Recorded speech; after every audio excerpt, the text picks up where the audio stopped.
জিয়াউর রহমান জন্মগতভাবে নেতা ছিলেন এবং সেইভাবেই তার জন্মের পর থেকেই যে নেতৃত্বের প্রমাণ দিতে শুরু করেছেন।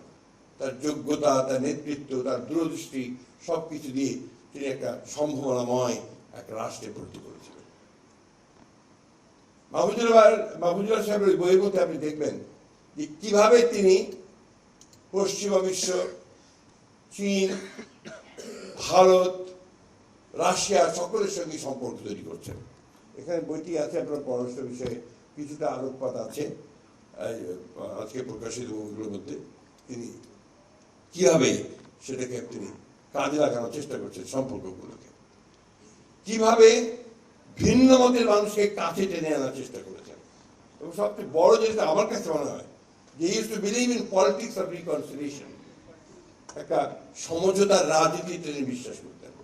যার ফলে আপনারা দেখুন 1979 না প্রথম পার্লামেন্ট, 79 সালে ম্যাক্স দেশের সবচেয়ে শক্তিশালী 52.5 এন গ্রেডের পিসিসি সিমেন্ট। এই 79 সালে যে পার্লামেন্টে আপনার যেটা প্রথম নির্বাচন হলো, সেই নির্বাচন দেখেন কারা আসলো।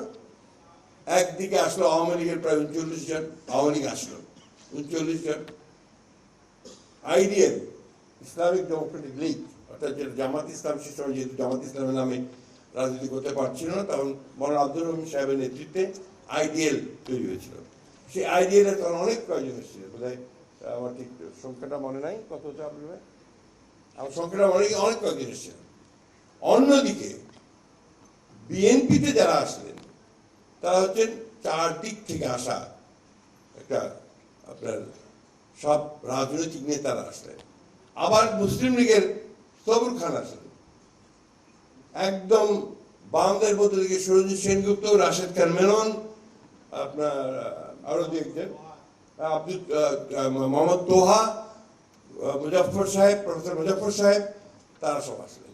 অর্থাৎ পার্লামেন্টটা এমন হলো যে পার্লামেন্টে আপনার সব মতবাদের লোকরা এসে এখানে। এই পার্লামেন্টের প্রসিডিংস যদি আপনি দেখেন, আপনি দেখবেন যে কি ধরনের একটা পার্লামেন্ট চলছে, যেখানে পাণ্ডিত্য, বিদ্যা, জ্ঞানের সমাহার হয়ে গেছে। আমি আপনাদের বলি, যেদিন আপনার প্রেসিডেন্ট জিয়াউর রহমান সাহেব ইন্তেকাল করলেন, শহীদ হয়ে গেলেন, তার কয়েকদিন পরে যখন পার্লামেন্টের সেশন বসলো, তো ওইখানে আপনার যখন বক্তারা বিভিন্ন দলের গ্রুপের বক্তারা যখন বক্তব্য রাখছেন, তার মধ্যে প্রফেসর মুজাফর ন্যাপের তিনি যখন বক্তব্য রাখছিলেন, আমার কয়েকটা কথা তখন মনে আছে, কারণ আমি তখন আমাদের উপপ্রধানমন্ত্রী ওই সময় আপনার উপপ্রধানমন্ত্রী এসব আলী ইদ্রিস সাহেবের সঙ্গে কাজ করছিলাম। তো প্রফেসর মুজাফর বলছেন যে মানুষ দুইভাবে নেতা হয়, একটা হচ্ছে জন্মগত হবে, আরেকজন হচ্ছে শেখে।